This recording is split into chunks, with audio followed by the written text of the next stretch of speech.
morning, Mr. Katsu in class. My name's Lola, and today I'm going to be rebuilding a Briggs & Stratton Flathead carburetor off of a go-kart.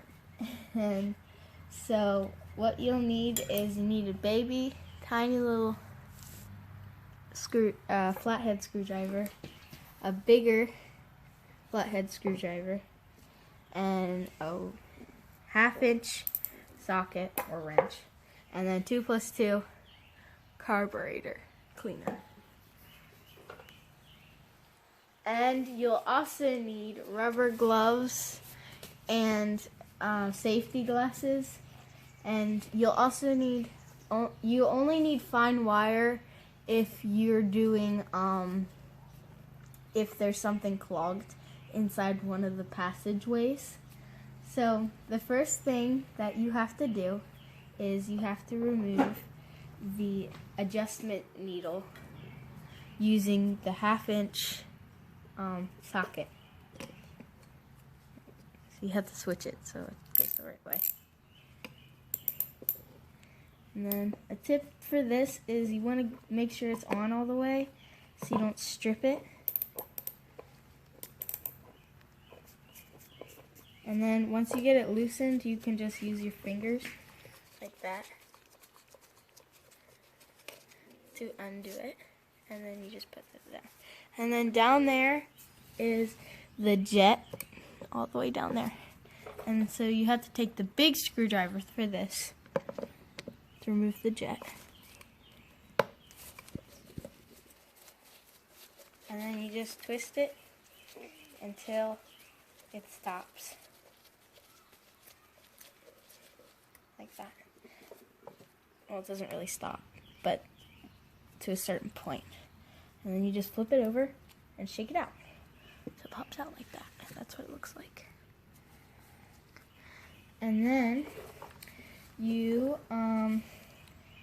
flip it over. So this is the front, like the top, and then you go like that. Flip it over, and we'll go into removing this. So now you have to take the baby screwdriver, that's the flathead, and then you just basically take these off. And this cover is the pulse diaphragm. And then after you remove this, you get to the diaphragm. And the diaphragm is very delicate, so be very careful with it.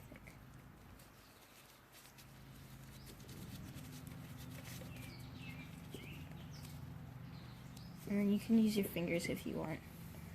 You don't have to. But.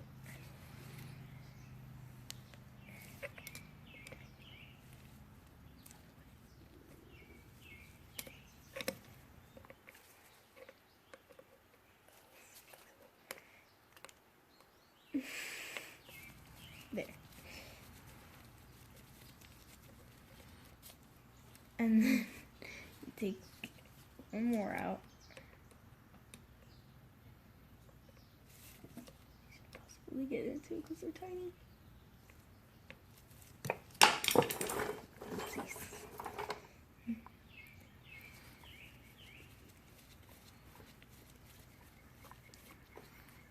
Basically, just go like that and it should pop off.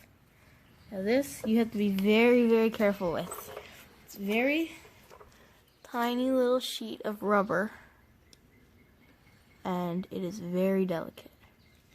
So you have to be very careful with it.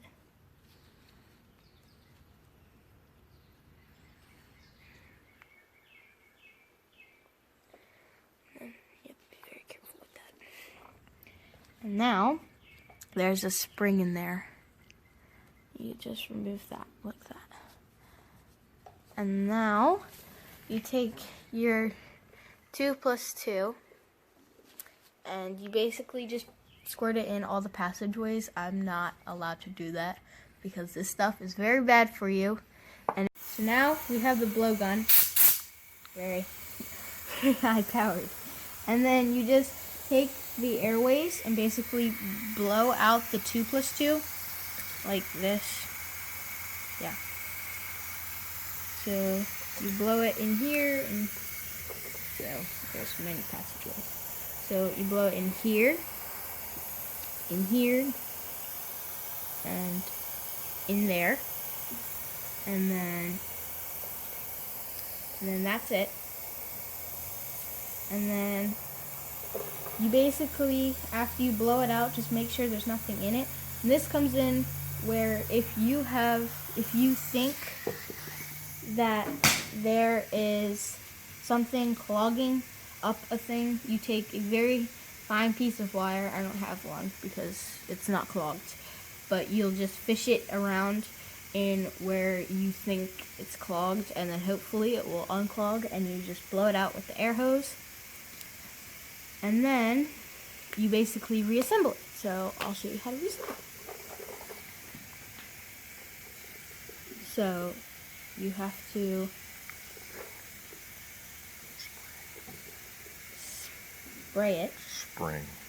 Oh yeah. Put the spring in like this. There's the spring, and you have to put it shiny side up, so there's this little ring on the top. And then you put this on, make sure it's like this and it's over that. Make sure it's all lined up because you don't want it to not be lined up and rip a hole in this. Then you take the diaphragm cover, or pulse diaphragm, and put it over, make sure everything's lined up. And then you take the screws. I have a tip. The tip for putting back in screws is you want to do it opposite. So if it's a square and the screws are like opposite, then you put the screws one here and then one here, or one here and one here. So it reduces or something like that. And it won't slide everywhere. So you just twist it in with your fingers. And then once you can't get it with your fingers anymore, then you just take your baby screwdriver, since these are the baby screws, like this, and twist these in.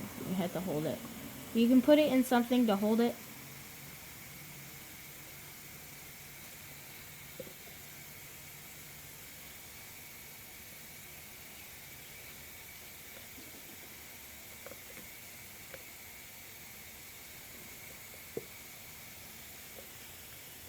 This.